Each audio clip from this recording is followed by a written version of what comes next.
Bonjour, alors quoi de neuf aujourd'hui dans les 12 coups de midi? Eh bien Zineb, toujours maîtresse de midi, donc je suis allé voir les réactions par rapport à la nouvelle maîtresse de midi, donc c'était assez rigolo, puisque elle était quand même pas mal critiquée, juste parce que bon, comme elle est avocate d'affaires, donc et puis qu'hier elle s'est plantée sur des questions qui étaient, je sais pas, sur le radar, sur quand même pas mal de choses, donc bon bah on va dire que bon, allez, je vais plaider pour elle, donc je plaide en sa faveur.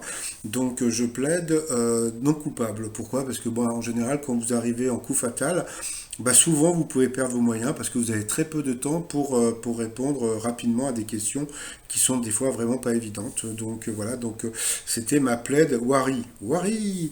Bon bah sinon, bah au coup d'envoi la première question dans les bijoux de la cantatrice de la Castafiore, pardon.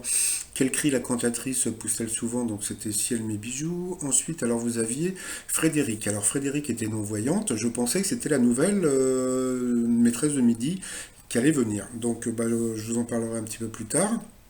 Après, donc, vous aviez la jolie Louise qui avait un très joli sourire et le très sympathique Yuri qui avait une jolie coupe de cheveux. Alors, bah, par rapport à Frédéric, sa première question, quelle spécialité japonaise baptisée mochi provoque des décès dans tous les ans bon, au Japon? D'accord, donc c'était un gâteau. Ensuite, par rapport à la jolie Louise, en 83, quelle rencontre surprenante Nelson Montfort a-t-il fait? Donc il a vu un ovni. Après pour Yuri, alors d'où vient l'expression en panne utilisée pour signifier une auto qui ne veut plus démarrer, donc de la marine? En matière de cinéma, qu'appelle-t-on un trailer? Donc c'était une bande-annonce. Alors selon une étude menée par un site de rencontre, de quel aliment les plus actifs sous la couette serait-il amateur? Eh bien c'était de fromage. Donc c'est pour ça que je préfère les dames. Donc voilà, donc bah, sur cette question, elle est passée au rouge. Qui dit rouge dit duel. Elle a pris Yuri en duel qui est tombé sur une question qui était super dure.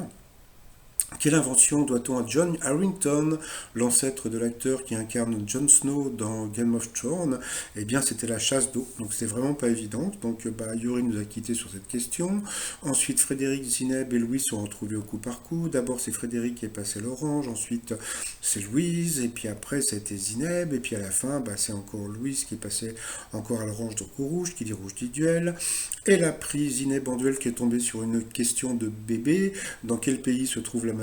Donc bien sûr c'était le Brésil. Donc ensuite Zineb s'est retrouvé face à Frédéric en coup fatal.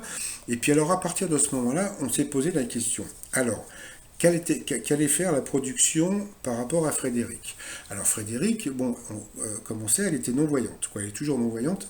Et est-ce que la production allait la faire gagner ou pas? Et puis après, ben, on s'est aperçu que la pauvre avait des questions, premièrement, qui étaient très longues, deuxièmement, qui n'étaient pas évidentes. Donc, je pense que la production n'a pas voulu la faire gagner parce que, bon, bah, j'imagine que, bon, sur les réseaux sociaux, il y aurait eu quand même pas mal de, comment dire, de réactions sur le fait que, oui, d'accord, alors après, un autiste, vous nous faites gagner un, comment dire, un envoyant, et puis après, ça va être quoi, un souris muet, gna gna, etc.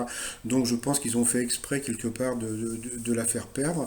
Et puis bon, je sais pas imaginer la pauvre Frédéric face à l'étoile mystérieuse.